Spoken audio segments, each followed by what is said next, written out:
Welcome back to the Dallas Meetup Dime, where we get straight to the value in 10 minutes or less. I'm your host, Carson Gibbons, and today I'm joined by one of my favorite featured networker alumni. He's not a Dallas native, but he got here as fast as he could, cutting his teeth at the CBREs, Angie's, Southwest Airlines of the world before bringing his payment startup to market, which has gained the affection of accelerators like Techstars and Capital Factory. He's the founder and CEO of Gale HSA. Please help me welcome Tom Griffith to the podcast. How are you? Thanks for having me, mate. Very well. Thanks for having me. So where are we from? Since we're not from Dallas, I think the accent's given it away upon arrival. Very east of Texas, I think it's called. But yeah, originally from the UK. Spent time in various places in Korea, Australia. And the past 10 years I've been here in Texas, in Dallas.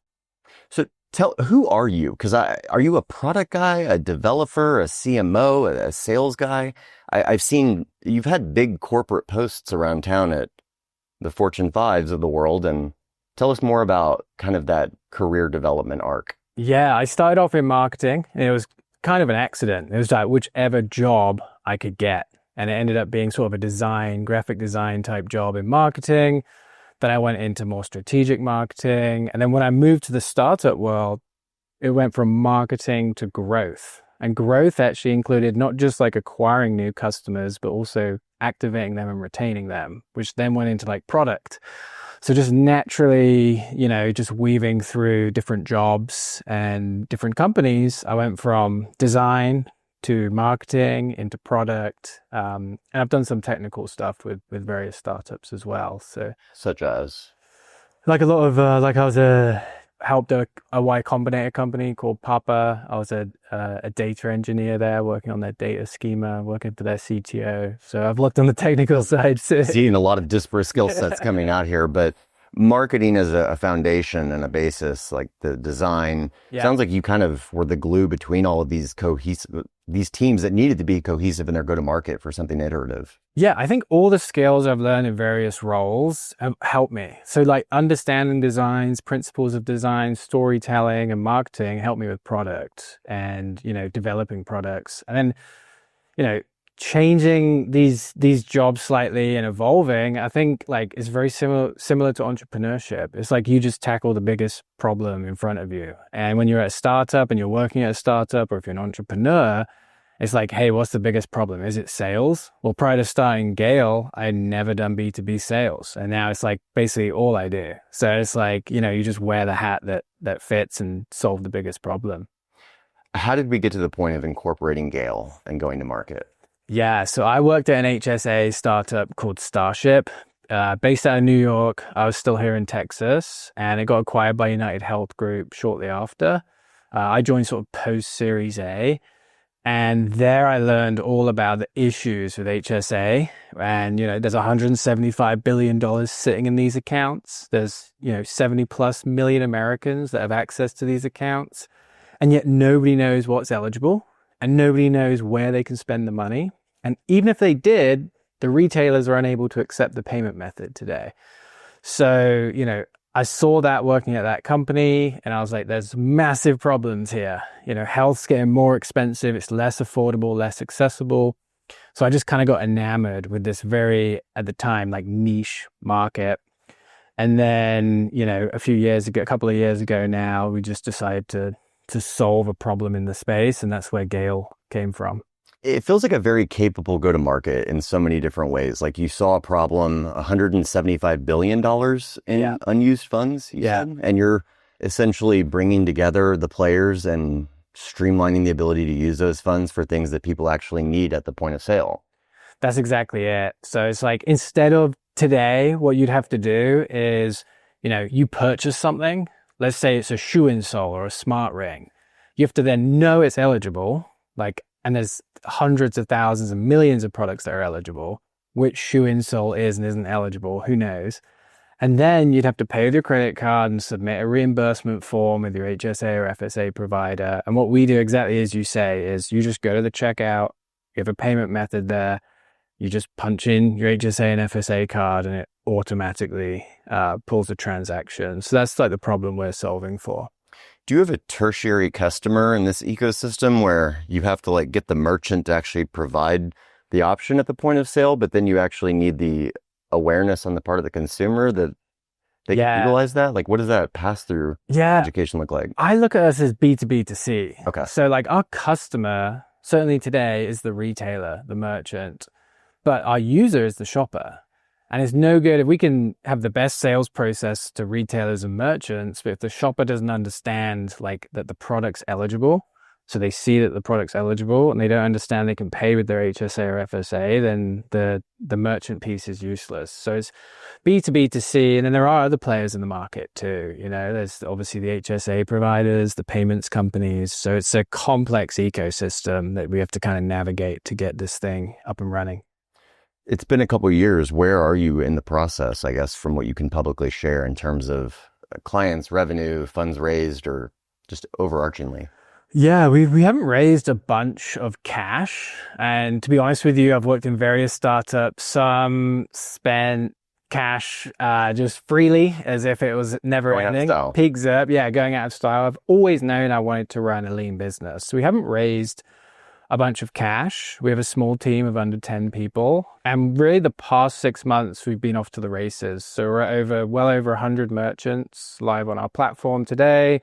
We've got some national brands like best in their industry, dermatology in the skincare industry, vacation sunscreen, many like recognizable national brands that are in all the major sort of retail stores. And then I'm most excited about, and this is what I can't talk about yet, is the folks in our pipeline that either, you know, they're moving ahead with us or, you know, very, very close to moving ahead with us. We've got some of the biggest retailers on the planet choosing Gale as their HSA and FSA payment provider. So if you're a shopper in the US, it's likely you'll see Gale very, very soon if you haven't already. So that's priority 1A, is onboarding with the new merchants and saturating that at this time. Exactly. Like we have, you know, integrations with Shopify. So it's all no code. It takes like 20 minutes to set up your Shopify connection, BigCommerce, WooCommerce, and then for larger retailers, it's custom integration. But that's exactly it. It's reaching out to merchants or them reaching out to us, brands, and then, you know, essentially getting them set up. I'm not trying to sing your praises the whole interview, but I did find when we were first speaking, we featured you at the Dallas Meetup Health Tech edition, I believe it was, back at Backyard in May. And I felt as though you were one of the most grounded founders that had a semblance of product market fit going on with the lean, mean, iterative team. And that's, as a, you know, advocate of build, measure, learn and kind of the lean startup methodology, I found a kindred spirit in that. And I just feel like you're about to pop in a major way. Hockey stick, because the foundation is set and you have a scalable situation here. I got to sit through your pitch recently we won't actually name the pitch competition, but a very cool, unique concept where you essentially do a gag pitch to start. You know, it's a minute-long gag pitch, and then you actually do your real pitch, but it kind of makes the room have more levity and everyone's kind of having a great time. Shout out to Kent Richardson for that. But I saw your deck and just the traction. And first of all, as somebody who went through Y Combinator, I know your Techstars and Capital Factory, I've seen a billion decks. Yours, maybe the best ever, just the Cadillac. So that design background is paying off in a major way. That's it. That's where you like, you know, looking at, I think it's Steve Jobs said you can only join the dots looking backwards, right? Maybe it was someone else before him, but that's exactly it. The design background helps in the product we build today. Like I think we got the best user experience, the best design. I'm very biased, so take it with a grain of salt. And same, you know, with our decks and the way we craft the story about what we're building and the traction we have today. But yeah, the last 6 months have been, you know, the first year and a half was us like pulling, you know, more so, pushing our product out, listening to customers, keeping our team small. And then the past 6 months has been the market just pulling at us. We've had inbounds from companies that do tens of billions of dollars in revenue coming to us and asking for our products. How are they finding you? Word of mouth or searching out a solution? Yeah, a lot of it is actually LLMs. So a lot of it's now coming from ChatGPT. Yeah. So, you know, we made some changes to our documentation, our website, and overnight, like 20% of our leads were coming in inbound through AEO, right? So I think most of it's coming from LLMs. And we have people choosing us that are doing their research to say which is the easiest to integrate.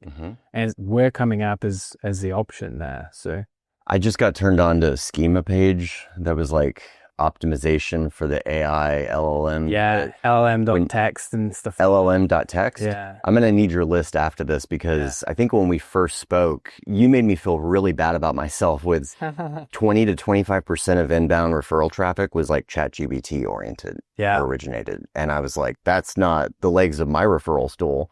So I kind of got on my horse after we had that conversation because I had never heard that stat. Yeah. But it's increasingly, Google is maybe not as relevant with search when the LLMs are coming in.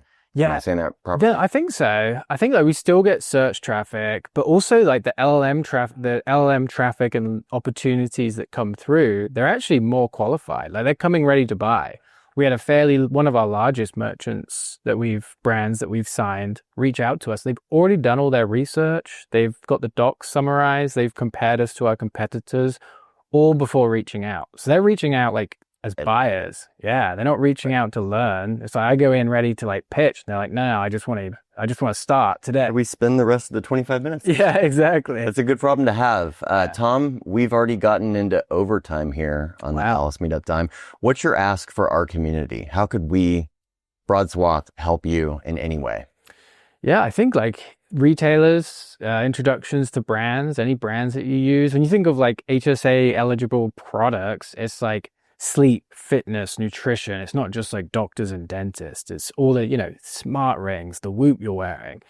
So any introductions to retailers, anything like that. And if you see Gail in the checkout and you have an HSA, give it a try. Absolutely. We'll be on the lookout. Tom, thank you so much. Cheers, Carson.